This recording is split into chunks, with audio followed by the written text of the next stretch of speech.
Olá, eu sou a professora Ruth Araújo Viana, juíza de Direito do Estado do Rio Grande do Norte e ex-aluna do professor Luiz Flávio Gomes. E hoje estou aqui para ministrar uma aula em forma de homenagem ao querido professor Luiz Flávio, falando sobre o juiz das garantias e imparcialidade do julgador. Primeiro, quero registrar aqui meu grande agradecimento ao professor Luiz Flávio, que não só reinventou a forma de ensinar, como também reinventou a forma de estudar. Então, meu muito obrigada, professor. Bom, avante, vamos para a nossa aula? É isso. Falar de juiz das garantias suscita um pouco de questionamento, como, por exemplo, como será aplicado o juiz das garantias no processo criminal brasileiro? Qual é a relação do juiz das garantias com o sistema acusatório? E qual é a relação do juiz das garantias com o princípio da imparcialidade que cerca o Poder Judiciário? É sobre isso que nós iremos tratar. Quando falamos de juiz das garantias dentro do ordenamento jurídico brasileiro, eu não posso deixar de mencionar aqui o nosso pacote anticrime, que entrou em vigor através da Lei 13.964 de 2019, trazendo aí significativas modificações, tanto no Código Penal como no Código de Processo Penal, na legislação extravagante. Dentro dessa lei, tivemos também alguns dispositivos tratando sobre o juiz das garantias. A gente tem um dispositivo que vai do artigo 3º-A até o artigo 3º-F do Código de Processo Penal, falando especificamente sobre como o juiz das garantias seria aplicado no processo criminal brasileiro. Professora, mas eu não entendi. Basicamente, o que é o juiz das garantias? É um juiz que vai atuar na fase de investigação dentro da persecução criminal. Ou seja, ele vai trabalhar aqui em um momento específico da persecução criminal, somente na fase de investigação. Esse juiz das garantias tem como objetivo, princípio, controlar a legalidade da investigação, bem como garantir direitos individuais aos investigados, além de fazer aí as considerações, decisões em relação às reservas de jurisdição desse momento processual. Então, professora, como que vai acontecer a atuação do juiz das garantias durante a fase de investigação? Ele vai investigar? Não, gente, é justamente isso. O juiz das garantias, ele tem uma atuação em que ele visa zelar pela investigação. Não é pelo fato de que a persecução criminal está acontecendo pelo Estado que não vai existir um controle de legalidade dessa investigação. De modo que o juiz das garantias, ele vai analisar, por exemplo, se a prisão em flagrante foi legal ou não, se é correto o uso de algemas em determinado caso na audiência de custódia, por exemplo. Então ele vai zelar para que as garantias e direitos esculpidos na Constituição Federal sejam preservados em relação ao sujeito que está sendo investigado, basicamente invertendo aquele olhar que existe do investigado como um objeto, trazendo-o como um sujeito de direitos. E o juiz da garantia, ele tem, além dessa função de zelar pelo controle de legalidade, também a função de garantir os direitos individuais e resolver os assuntos afetos à reserva de jurisdição. É também ele quem vai decidir sobre pedidos de prisão preventiva, medidas cautelares diversas da prisão. É também ele que vai decidir aqui sobre prorrogações, então um pedido de interceptação telefônica. Esse juiz das garantias vai estar em contato com as provas que estão sendo colhidas durante a fase de investigação, para que possa ser possível aí formar a convicção do promotor de justiça para uma futura ação penal. Professora, então, para que serve esse juiz das garantias? Qual seria a diferença precípua em relação ao processo criminal da forma como ele é hoje? A diferença aqui, que agrega maior valor em relação ao processo criminal, diz respeito ao fato de que o juiz das garantias, que atua na fase de investigação, não será o mesmo juiz da fase de instrução e que irá julgar aquele processo. Ou seja, o juiz que irá julgar o processo, ele não terá conhecimento prévio do que aconteceu lá na fase de investigação. Ele estará totalmente distanciado daqueles fatos. Então, nesse momento, o juiz das garantias, ele se trata de um juiz que atua somente na fase de persecução criminal investigativa. A partir do momento que existe um processo criminal, nós já teremos um outro juiz, o juiz da instrução, aquele que irá julgar o caso. Professor, então existe uma data final, um momento final em que o juiz das garantias irá atuar. Com certeza. E que fase é essa, professora? Exatamente através do recebimento da denúncia ou da queixa. A partir do recebimento da denúncia ou da queixa pelo juiz das garantias, esse processo vai ser encaminhado para o juiz da instrução, um processo criminal, com a peça acusatória, e o juiz da instrução irá colher as provas através do devido processo legal, garantido o contraditório e a ampla defesa, para formar o seu convencimento. Basicamente, as partes aqui estarão equidistantes e estarão produzindo as provas ao juiz para poder convencê-lo do julgamento. Diferente do que já acontece hoje, em que o juiz de instrução tem conhecimento prévio de tudo o que acontece na fase de investigação.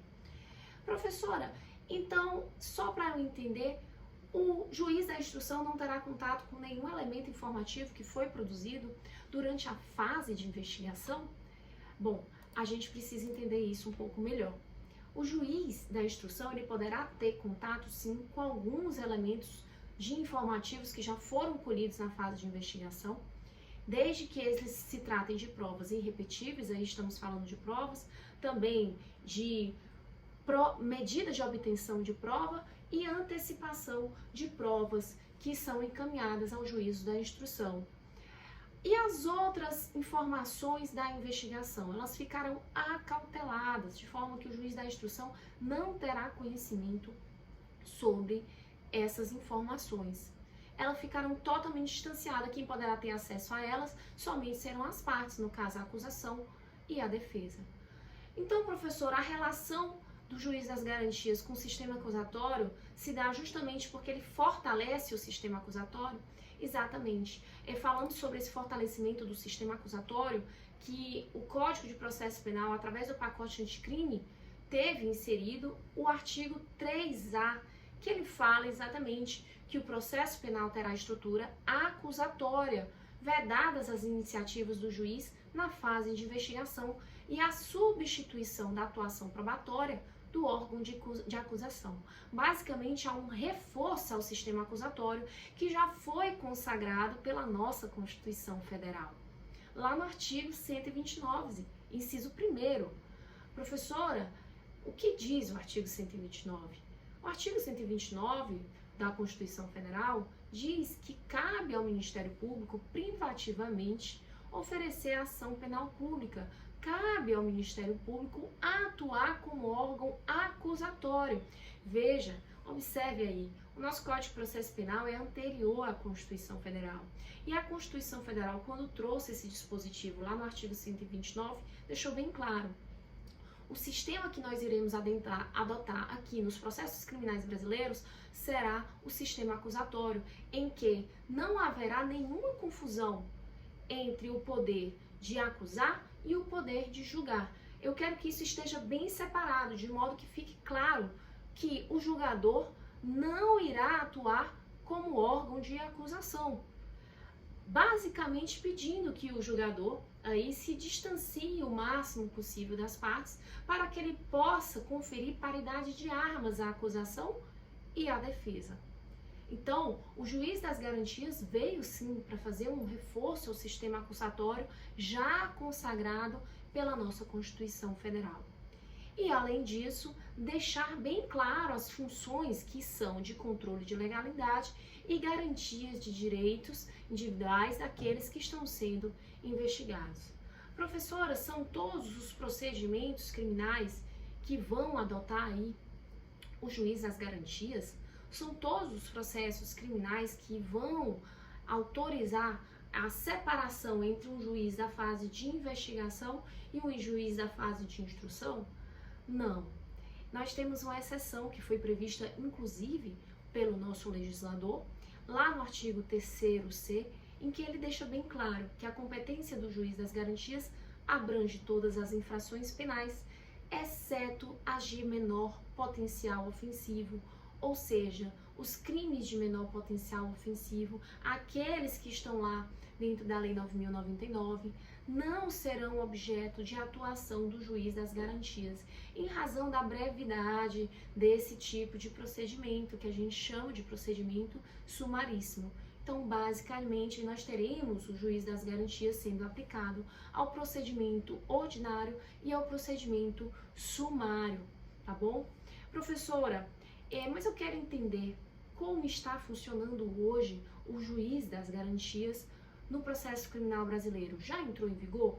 Então, eu falei no pacote anticrime, eu falei que a Lei 13.964 já entrou em vigor, alterando aí o Código Penal, o Código de Processo Penal, a legislação extravagante, mas é imperioso aqui mencionar que o juiz das garantias teve todos os seus dispositivos suspensos através da ação direta de inconstitucionalidade, ação essa de número 6298 do Supremo Tribunal Federal.